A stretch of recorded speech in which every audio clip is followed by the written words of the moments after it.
It's been about a week since a lot of people got fired in WWE. I'm talking about Samoa Joe, Mickie James, Wesley Blake, and a bunch of other wrestlers. Now, none of these guys or girls are able to compete in another major wrestling company until July 14th, 90 days after their contract was just terminated. Kinda sucks. But where will they go next? That's the question on everyone's minds. And I think I have a good idea on where they could go, so let's talk about it.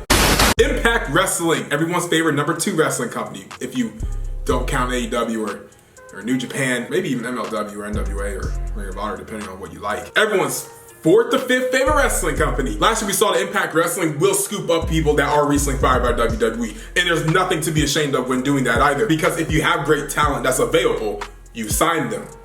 Dirt. Now the crop of stars that unfortunately lost their jobs, I think the people that will be going to Impact Wrestling will be Mojo Rawley, Wesley Blake, and Chelsea Green. As someone that's from DC, I hate seeing a fellow DMV guy get released from WWE. But Impact Wrestling seems to have a lot of us over there. There's an easy mid-card feud right there with Matt Cardona, his former hype brother. It'd be a great place to play around with his character if he wants to continue that big hype man energy, or if he wants to do something a little different from looking into a broken mirror with blue Sharpie on your face. Point is, if he wants to be funny, he can be funny. If he wants to be serious, he can be serious. And he won't look like he went to Bed Bath & Beyond. Wesley Blake is made to be in factions. I don't know if that's a compliment or insult, honestly. But there is a faction in Impact Wrestling that's just full of just big, beefy white dudes. And Eric Young's faction is made for Wesley Blake.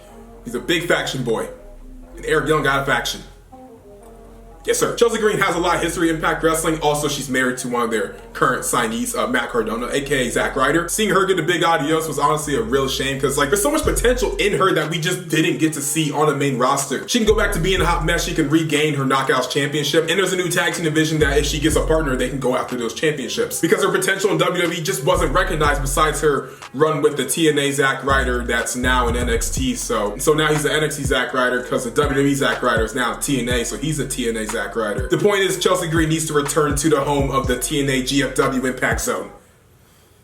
They change the name like every week. The National Wrestling Alliance. There is a perfect name for this promotion. And I know you're probably thinking, oh, Mickie James, Samoa Joe. No. Bo Dallas. Bo, while a great wrestler, has a lot of promo ability. And that's literally NWA power. That show focuses more on character and also kind of shorter matches, like max 11-minute matches. So he can show how well he is in the ring, but also really get over his character if he wants to continue wrestling, because now he has a real estate agency with his wife or his girlfriend, Liv Morgan, which is pretty random actually, really, really random. Whoever thought Bo leave and then Liv Morgan from the Riot Squad would have real estate company. The point is, Bo is a very promo heavy wrestler, so him and NWA, a very promo heavy company, would work. Also, the history in the NWA and his family could work out. Major League Wrestling. This might be a shocker, but I am picking Kalisto. Everybody's favorite forgettable United States champion would do wonders in Major League Wrestling. They have a working relationship with AAA, so he gets to stay in the States, but also still return to AAA and kind of have the best of both worlds. They also currently have a thing called Azteca Underground. It's kind of like a Lucha Underground spinoff in a way. Seeing that he is a luchador, I think he would just be a great fit.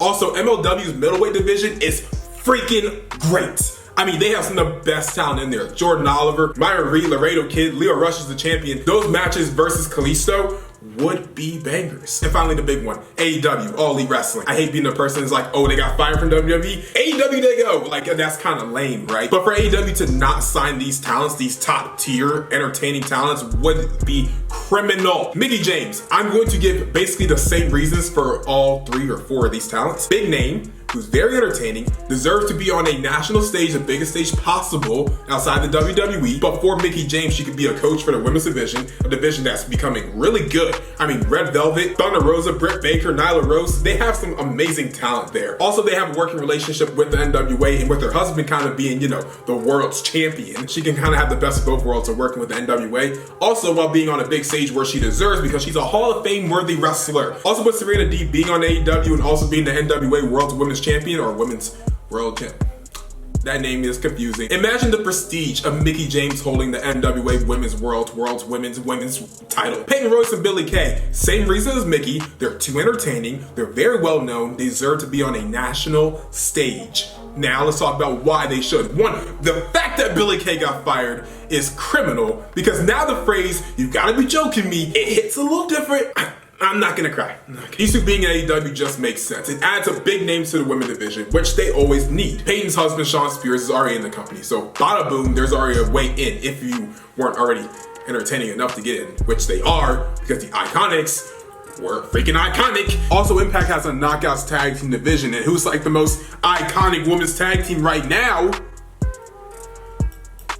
The Iiconics. And finally, Samoa Joe, the biggest release out of all the bunch. I'm keeping my same points. He's too entertaining, he's too big of a name, he's too well known. He has to be on the national stage. That's AEW. Undeniable. AEW has a working relationship with Impact Wrestling, so you can have a little go-home tour. Also, they're low-key starting to work with New Japan with that Forbidden Door. He needs that one last run on top as the world champion. And if he's gonna win a world title, it's got to be the AEW World Championship. I mean, maybe IWGP would be dope, but their new belt looks kind of stupid. But the AEW World Championship needs to be around Samoa Joe's waist, or if it doesn't fit, because he's a big fella, shoulder one more time. One last world title run for Joe. And the number one reason that a lot of people definitely want to see Samoa Joe in AEW, why I think he should go to AEW, because the Forbidden Door isn't just New Japan. The Forbidden Door that Joe could open could be CM Punk. If Punk's ever gonna come back to pro wrestling, it has to be against someone he wants to face. And the match is right there. Samoa Joe, CM Punk, one final time. Double or nothing, possibly. All out. Revolution. But yeah, guys, in the comments down below, where do you think that all these wrestlers could go next once their contracts run out or their no compete clause runs out in 90 days from now? But make sure to like, comment, share, always subscribe, and we outie. We going up like 1,000. I'm a flex just like a muscle man Malcolm. We going up like 1,000. I'm a flex just like a muscle man Malcolm. When it just like 1, 2, 3. If you like the channel, this will squeeze. If you like the channel, this will squeeze. If you like the channel, this will squeeze.